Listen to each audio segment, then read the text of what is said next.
Hi, my name's Paul McCarthy, and welcome to episode 9 of Facilities First, sponsored by Hero Facility Services.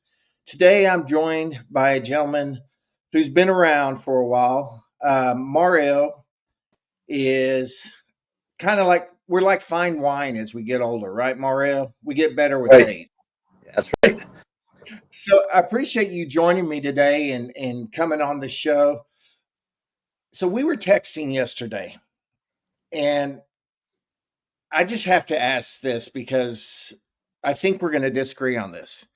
You're a Seattle Mariners fan, but you grew up in LA. So you should be a Dodgers fan, but that's beside the point. So, but you're a Mariners fan. And I grew up being a Texas Ranger fan, so I watched a lot of Mariners. And the greatest Mariner player ever is Ken Griffey Jr., without a doubt. But I think you disagree with me. Hey, for me, it's a toss-up between Griffey and Ichiro.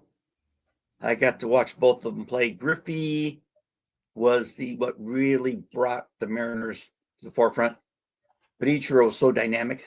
I mean, Griffey, yeah, climbs the wall, catches the ball. Ichiro, by the time he hits the ball, he's already halfway down first base line. And his magnificent throws from deep right field to third base and throwing a guy out is just insane. But So we got a little flash, a little skills. So I think I would put them both at the top. okay, It's next to impossible to pick between the two for me. okay. Then we'll agree on that. We'll agree. There we go. All right. So we talk about flash and skills. You've been around for a while doing facilities maintenance and being a facility manager, and so is your style more flash or is it more skill? More skill. I used to be a general contractor before I got into facilities, so pretty much anything I send to any vendor, I've either done myself or I know how it works. So That it adds a little extra to being able to get the stuff done because I send you something, you know exactly what I need done. yeah, yeah. And that's one of the benefits of coming from a construction background is that you've done it, you know it, Yeah. Well, and prior to construction, I was actually in the insurance industry, commercial insurance. were So you? from the liability standpoint, I know how it's supposed to happen, where it's supposed to happen, what we're looking for to keep somebody from getting hurt, blah blah blah. So yeah, I kind of got the broad background there. So you're a five tool star, basically. You've got everything going for you. Yeah, they're not that sharp anymore, but they're there. So what made you get into facilities, retail facilities? So I went in the Army in 1978, right out of high school. Got out in 81, and I started working for an insurance company. And I don't know how the hell that happened, but I was, next thing I know, I'm a vice president, big executive, corner office, three-piece suit every day and everything. I was insuring a lot of big general contractors, the big boys building bridges and all that kind of stuff. So I really started learning a lot about that. I reached a point, I moved to Seattle in 86. But after 2 years being here, I realized this life is not for me. I mean, I was basically 30 years old and about ready to have a heart attack. The stress was just amazing. And I thought, you know what? I'm gonna take a little time off, had some money saved up, take a little time off, and kind of got bored. And one of my roommates, his dad had a house on Mercer Island over here, big house. He needed it painted. He goes, he wants something to do. He needs somebody to paint his house. I'm like, I've never painted a house before, but I'll give it a try. Next thing you know, I'm a painting contractor. I got 120 guys working for me. We're doing historical restorations. Oh wow. Yeah. And then next thing I'm looking at is I started doing a lot of property management work. So, which required a GC license. So I got my GC license and we started doing a lot of renovations and repair work. So at one point I was doing a bunch of work for Starbucks, and Starbucks, I got a call from the director of construction. Starbucks at that time had, I think, like maybe 1,400 stores. They were so small. And he called me and he says, "Hey, I'd like to talk to you. I understand you do work in our stores and that sort of thing. And your pricing is really good. And it sounds like you know what you're doing." I said, "Well, yeah, why, I'm not going to, why am I going to try to rip you off? Yeah. My comment to him was, just because you guys make a lot of money doesn't mean that, that you're going to spend a lot of money. Yeah. Basically my job is to get your stuff done and at a reasonable price so we can both, come out ahead." Can you come in and talk to me? I said, sure. Went in and sat down with him. He goes, well, we're planning to go public, big expansion. We need to start a facility department. We don't have a facility department. We need somebody that can manage vendors and get things set up and all that. So I basically in 91 started their facility department, which was kind of interesting because real estate was doing it before. You know, real estate people, Mhm. no clue. So yeah, I, I say that jokingly, but no, I started developing a lot of like nationwide contractors, that sort of thing. That's when I started using a third party like Hero. Um, Okay. did that for, oh boy. I was at the time when things really started to move. I was covering Washington, Oregon, Idaho, Utah, and Colorado. Constantly traveling, just constantly. I mean, I always had a bag, suitcase in my office because my boss would come in. Hey, here's your plane tickets, 2 o'clock in the afternoon. Get to the airport. You got to go out to Denver. How am I going to be there? Don't know. Okay, so I was, yeah, I was married at the time. My wife was a school teacher, so the only rule was I had to be home on the weekends. That was my rule. You know, I'll spend 5 days a week out on the road and that, but I want to be home on the weekends. Then we decided it was time we wanted to have kids after about 12 years. Let's have kids. I mean, we're at the point where, you know, I'm no longer doing all these crazy things. And she used to take the summer and she helped start an orphanage in Ethiopia. So she would go to Ethiopia for the summer every year. Oh, wow. Yeah, we kind of reached the point. It was like, you know what? It's time to start a family. You know, we've got all this stuff out of our system. And at that point, I realized that if I'm going to have kids, working at Starbucks at that time was just not going to work because I've gone too much. So, decided to leave Starbucks, and I started up my little company back up again. And Starbucks contracted with me to do all their work in the entire state of Washington. Good money, really good money, but you're available to them 24/7. Mhm. About a year and a half, I was like, you know, I just can't do this anymore. I need to go work for somebody. I mean, I have a kid; he's a year old. Um, I need to go work for somebody. You know, just a regular job. I mean, it's like couldn't be all saying that a regular job. Oh my. Um, and basically went. I can't remember who I even went to go work for. Um, but basically started facilities. I did I, after Starbucks. See who was it? Premier Blue Cross Okay. in Washington. They have a huge complex and they're doing a massive remodel. One of the guys that worked at Starbucks was now there over there.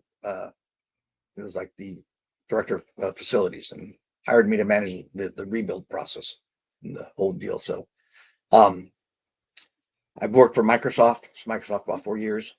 Worked with ABM doing all the high-rise window washing in downtown Seattle. But on top of every building there and hanging off the side of the buildings because I don't expect somebody to do something I won't do.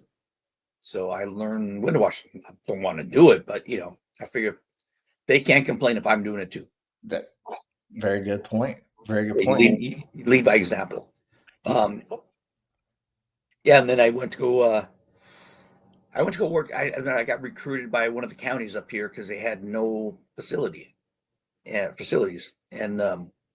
they were growing really. I mean, a lot of REIT money in that. So they hired me to become the director of facilities and operations. Lasted about 2 years, and I thought I can't do. I mean, government work, not for me. I'm sorry. It's like I could not believe the what's the word I'm looking at? I'm trying to be tactful. I couldn't believe the how they spent money just foolishly. Used to Mhm. drive me up. Oh no, you have to pay that. It's 10,000. We can get it done for 3,000. No, no, the quote guy was 10,000. You have to pay this guy 10,000. I'm like, are you kidding me?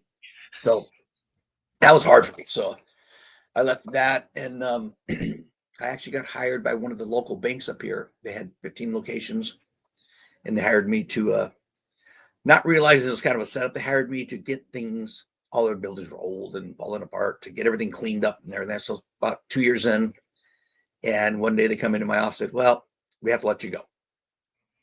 Okay, why? Well, I mean everything's done, and we just can't afford you anymore. It was a big. Turns out they were selling the bank. I knew where all the skeletons were, so in doing that, they had to not have me around. So they sold the bank. But and then I went to go work for my current employer, um, an international thrift store for profit. Been there since 2016. Yeah, 2016. Last year I left for about 9 months because I just kind of hit a point where it's like I want to try something different. And they didn't post my position. And then they did last December. I got a call if I was interested in coming back. I said, sure, why not? So it made me a really attractive offer. Came back and basically took over the region I had before. So I've pretty much been at this place since 2016. So Nice. yeah. Well, I'm gonna test your memory. If you could go back to first year Mario in facilities, what was the hardest part of the job back then? When I first started in facilities, it would have been with Starbucks, started in the department. Hardest part was finding qualified vendors. They did a lot of the stores used to call in the phone book, where a plumber, toilet's clogged. Plumber comes in $2,000 later, they put a new toilet in. Why would you do that? Yeah. So I actually developed quite a few relationships with outfits like yours, like Hero, that can do multiple stuff like that. Um, Hardest part I would say was trying to get facilities is a department that costs the company money. Mhm. All the stores run on a P&L. Store managers don't want to spend any money because it's going to affect their P&L or their P&L. But if it's broken and somebody might get injured, we got to spend the money to take care of your store. Yeah. If you're not cleaning it, we're going to have to replace a bunch of tile. The grout goes bad. I mean, stuff like that. Hardest part was the response from the people who you are responsible for. I would explain to them, look, I don't design them. I don't build them. My job is to keep them standing. Yeah. So if your door is not working, like show up to the store, why are your doors middle of summer? Why are your doors propped open? We need fresh air. Okay, you do understand that your HVAC system is bringing in 40% fresh air. And when you have the doors open, you're trying to air condition the parking lot and you're freezing up there. I try to explain this to them. I learned the best approach is to explain to them in detail what is happening, why it happens, rather than say you can't do that. Yep. And they're like, well, why not? So explain, look, you keep the doors open, you're trying to air condition the parking lot, it's 95 degrees out there. This thing's running at full tilt. It freezes up. That's why you suddenly have no air and water starts leaking from your ceiling. And that's, Mario, that's one of the things I've seen in a shift in the facility managers is it's become a lot more about education of the operators. Yep. And and and that's I think that's invaluable because when you tell them the why, when you tell them the reasoning behind it, it sticks rather than just saying, "Don't prop the door open." Yeah. I currently cover Washington, Oregon, California, and Idaho. And I'm every year I visit each one of those stores at least twice a year. Southern California is probably the most difficult because there's so many stores there. It's probably our biggest area. And when I go to a store, I literally will sit with the manager for an hour and just go over everything, answer any of their questions, and that's show them. We do a walkthrough, show them what I'm looking for. The reason we're going to fix this is because somebody get hurt. Kind of explain to them. They're like, oh, didn't realize that. The thing about it is they're busy trying to sell things, and I always tell them, look, your job is not to worry about whether or not this needs to get fixed or not. That's my job. Your job is to sell things so I can get paid. My job is to make sure you have a store that you can do that safely. Yep. So I don't provide you that. You're not making sales. I'm not going to get paid. Again, Well, I do this for a living, not for fun. So the one of my most common asked question on to guests on here is they always have what I call a war story. One of those service calls that they will never forget. And in your vast time in the facilities world, give me your war story. What's the one that you'll never forget? actually, I have one going on right now. I have a store. It's a battle with the landlords because we don't own any of our properties. Everything's leased.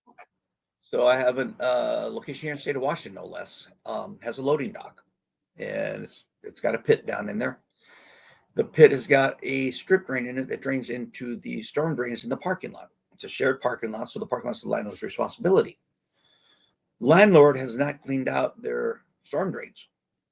So when it rains, all that water is coming back into my loading dock. Oh, So right now, right now I've got a couple of sump pumps down in there. and we're in the rainy season. It fills up.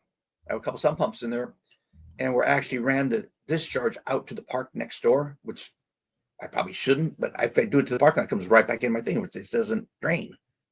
So it's a constant battle with the landlord right now, telling me you got to clean these out. So I think the other one too is in the state of California right now. They're getting real crazy about ADA. So I've been going to stores and saying, "No, we need you to get somebody in here to do an ADA compliancy," which is like, the mirror is half an inch too high. Are you Yep. kidding me? Yeah.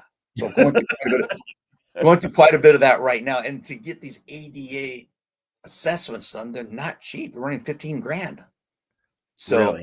yeah, but it's one of those things where I have to do it. I can justify it to capital because we're being required to do this. It's not something we're doing just because we want to do it. So Yeah. that's True. kind of one of my horror stories. Everything else is pretty cut and dry. I mean, Yeah. So in retail, every hour a store isn't open or is having issues, HVAC's not working, that's money that's y'all are losing because people may not want to go in there.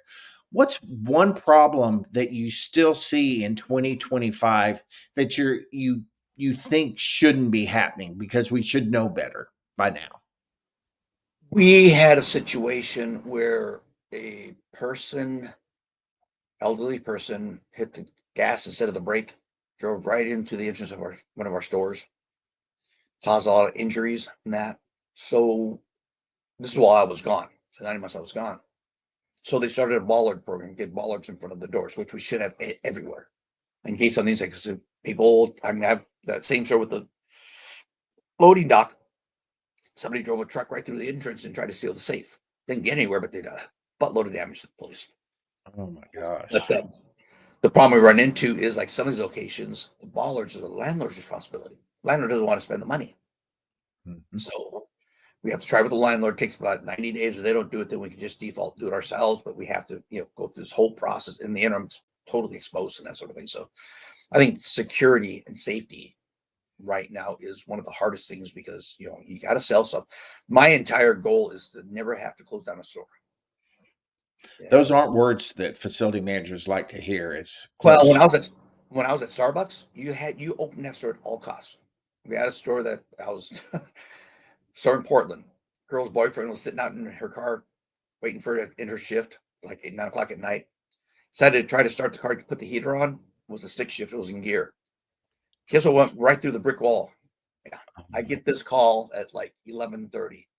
It's like, oh crap. So I'm on the phone calling vendors. I'm driving down to Portland because that store has to open in the morning. So we would set up a temporary, get this closed up. Let's move the machine out here. You have to be able to, the store has to open. Tell you what, you get Starbucks, the store doesn't open, you are in deep trouble with the public.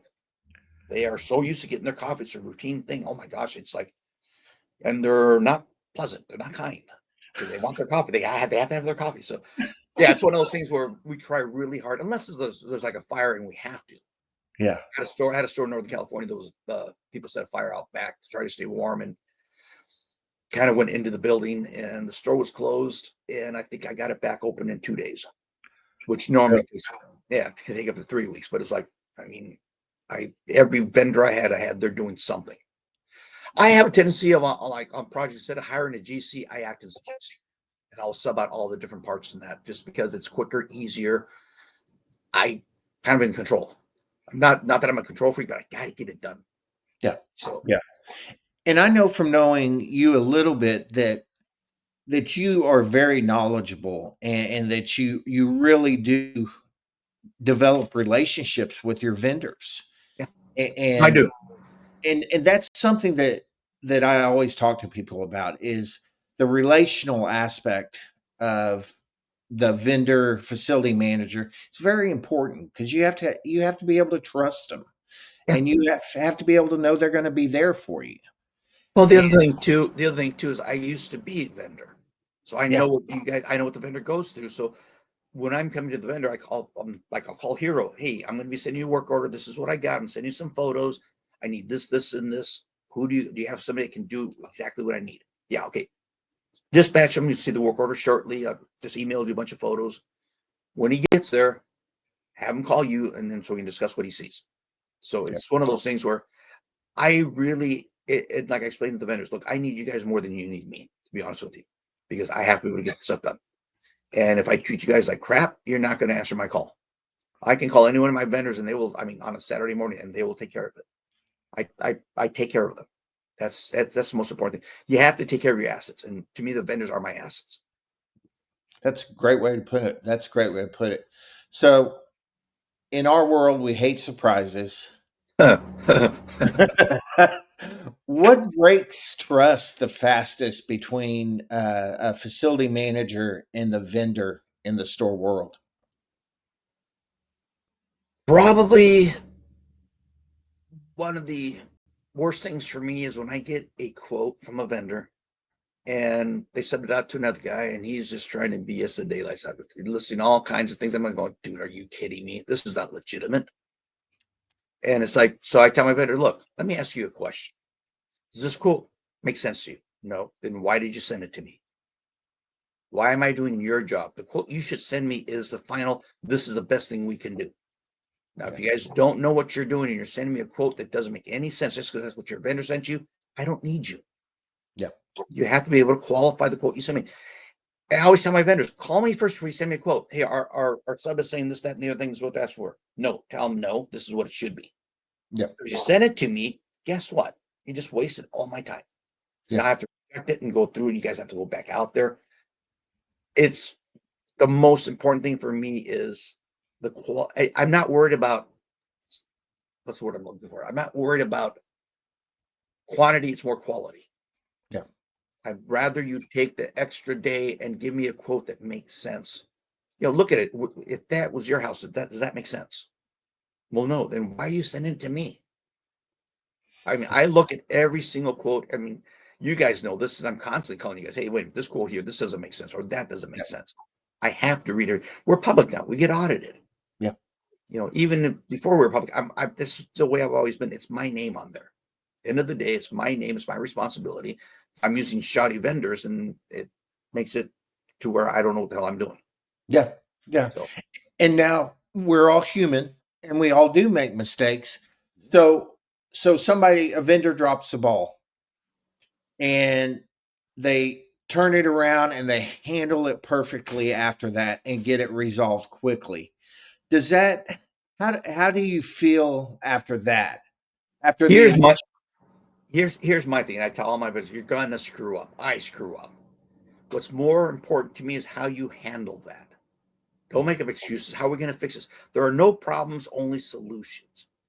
So it's going to happen. It happens all the time. I screw up. I screwed up this morning. I'm calling a vendor going, this work order number doesn't make any sense. He goes, that's the phone number. I'm like, oh shit, okay. Sorry. Because I'm trying to do too much. I mean, we're switching over from an old work order program to a new one. This new one's very involved in everything. I don't even know half of it. I'm struggling. I'm trying to figure this out. It's a learning curve. But I yeah, literally was looking at the phone number, thinking that was the work order number. I apologize. Oh man, I screwed up. Sorry about that. He goes, yeah, I know you're busy. I said, yeah, I know, but yeah. So no, well, stuff's going to happen. It's how you handle that problem. yep, So yep. And that's that's the biggest thing. And I tell people when I go in and talk to FMs, so I can come in here and promise you the moon. I can come in here and tell you we're humans and we're going to make mistakes. It's how we yeah, handle the mistakes, which is where we build that trust. I have more respect for a vendor that owns up to what they're doing than one that does everything right. Yep. Yep. I mean, because basically that's a human nature of it. So You've watched, gosh, for almost 30 years, you kind of watched the evolution of facilities and how everything's gone. What would you say has gotten better? And what do you think we overcomplicated in facilities? I'm going to say the same thing for both technology. Okay. Yeah. Um, this current work order system that we're using is so, I mean, I have to do 17 clicks just to figure out what the hell the work order is about.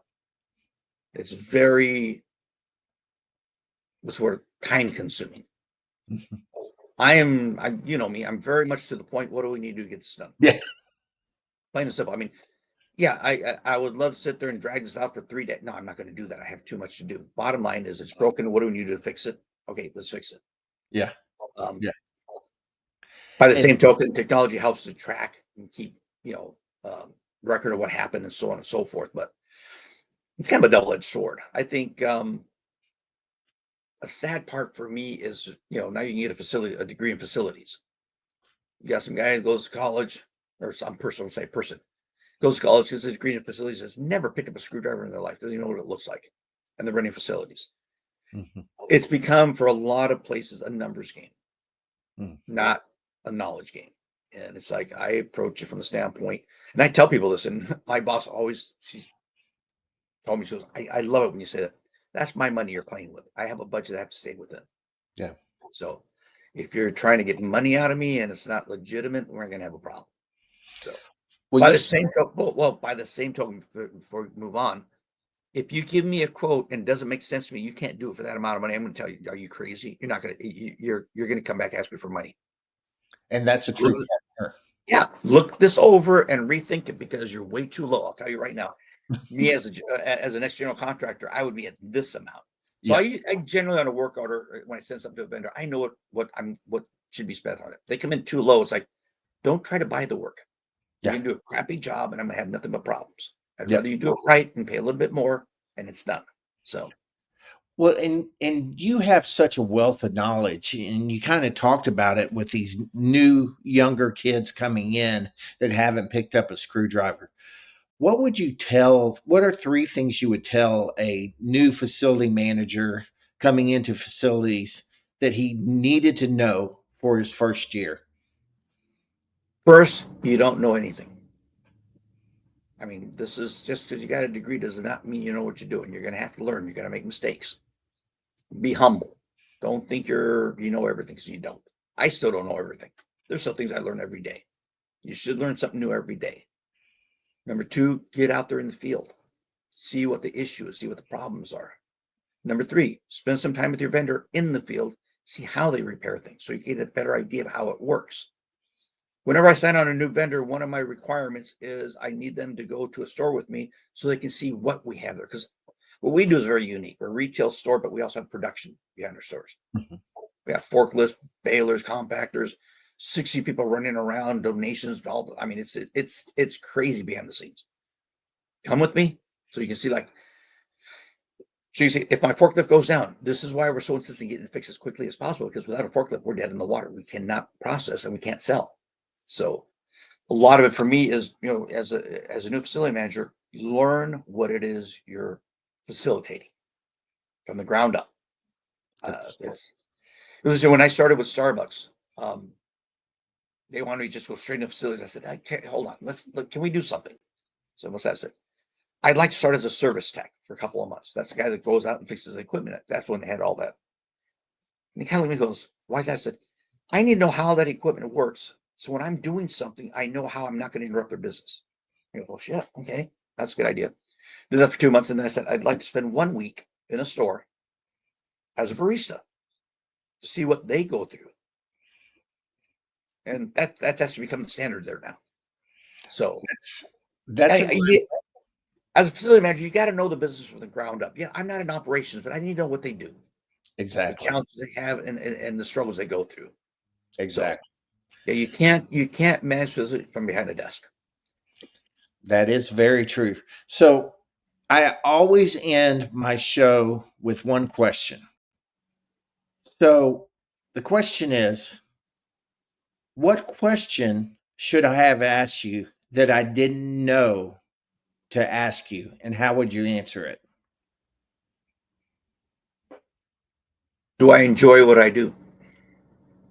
How would you answer it? Yes, because in facilities, you never know what's going to happen. It's not a routine job.